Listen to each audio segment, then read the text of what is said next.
All right, we have a taped playback from President Trump aboard Air Force One that happened moments ago. Let's listen in.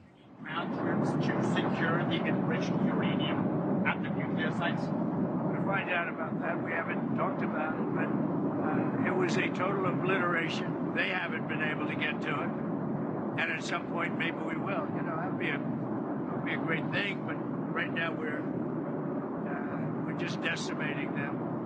But we haven't gone after it. But something we could do later on. We wouldn't do it now. Maybe we'd do it later. So you want to be involved in the selection of the next leader of Iran? Can you talk to me? Well, because I don't want to just come back every 10 years, and mostly you'll have presidents, that won't do that because they don't get it. But we don't want to come back every 5 years or every 10 years and do this. So we want to pick a president that's not going to be leading their country into a war. If you have any questions for Pete or Steve, come on up. Mr. Whitlock? Steve, come on up. Is there still space to do a deal with whatever is left of the Iranian government? I think there is. I think that's going to be up to the president. That's what I think. But they didn't seem to be very amenable in those first set of negotiations. You heard what I said. I said we have the inalienable right to enrich. They bragged about having 60% enriched fuel enough for 11 bombs. They told me and Jared, we're not going to give you diplomatically what you couldn't take militarily. So, you know, I think they're going to need a change of attitude. What sort of things do you want to see in a deal? I mean, do you think you have maximum negotiating leverage at this point? I think the president has proved that we have. Iran today accused the U.S. of a lot of negotiating leverage, maybe maximum, but we're not looking to settle. They'd like to settle. We're not looking to settle. Iran accused the British government has now offered use of the British government has offered use of some bases now, and you had previously said you were very disappointed in them. The two aircraft carriers. I mean, about British bases. Did you see my response that I just put out? I just put out a response.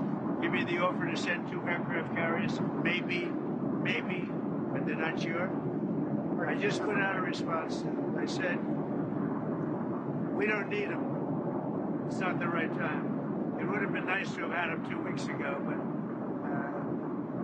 the response I put out, I think, says it very well for you.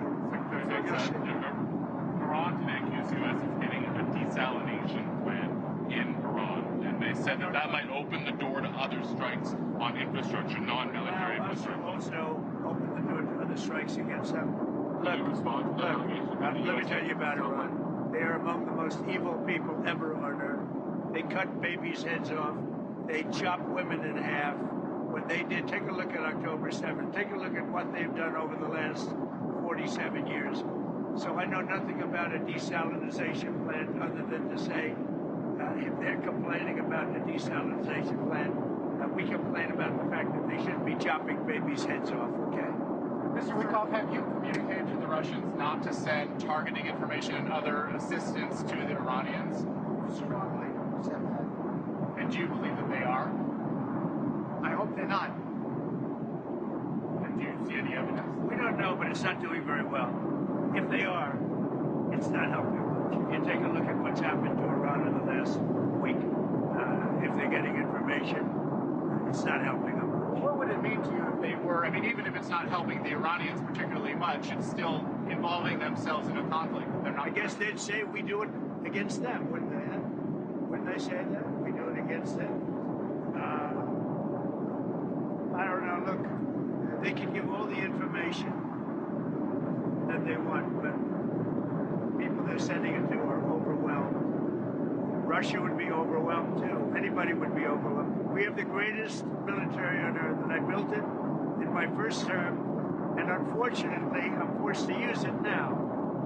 But when you look at what we did with Venezuela, when you look at what we did with the B-2 bombers, it was a very big moment because Iran was going to have a nuclear weapon within 2 or 3 weeks, and that stopped it, and it stopped it cold. And you ask about maybe going back and getting that, something could happen at the right time. Is Iran running out of missiles and drones? think so. Those counterattacks to continue indefinitely. Not only that, manufacturing capability also. We've hit the manufacturing very hard. They're at about 9% of what they sent down in the first 2 days, and we think that's because they don't have that much. We've knocked out about 70% of the launchers. The launchers are a big deal. Very hard to get, very expensive. We want to talk about leverage. With every passing day, we have more and more leverage because we have more and more capabilities. We're hitting them harder and harder, and they have less of an ability to defend themselves. So we're pressing the offensive every single day, creating all the leverage the president needs for the outcoming wars. So it sounds like you think they're running out of one or both of the drones. Well, I think when you look, they're sending in much less drones. They're being decimated now. At some point, I don't think there'll be anybody left, maybe, to say we surrender. They're being decimated, and when you look, also, all of a sudden they apologized to the Middle Eastern states that they shot at them. I was very surprised to see they did that, but you mark that down as a victory for us and for the Middle Eastern states, who are really friends of ours. But I guess they're not going to be shooting at them anymore. They apologized, and we'll see what happens. But that's a big loss. That's a surrender right there. I called it a surrender today.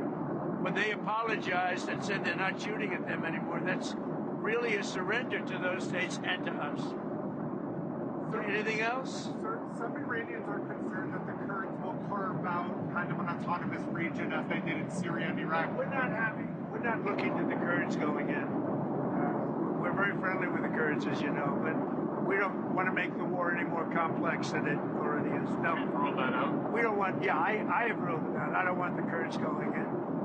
I don't want to see the Kurds get hurt, get killed. We've had a good relation. They're willing to go in, but I've told them I don't want them to go in. And do you think the map of Iran will... I just think the war is complicated enough without getting the Kurds involved. And do you think the map of Iran looks the same after this is all done?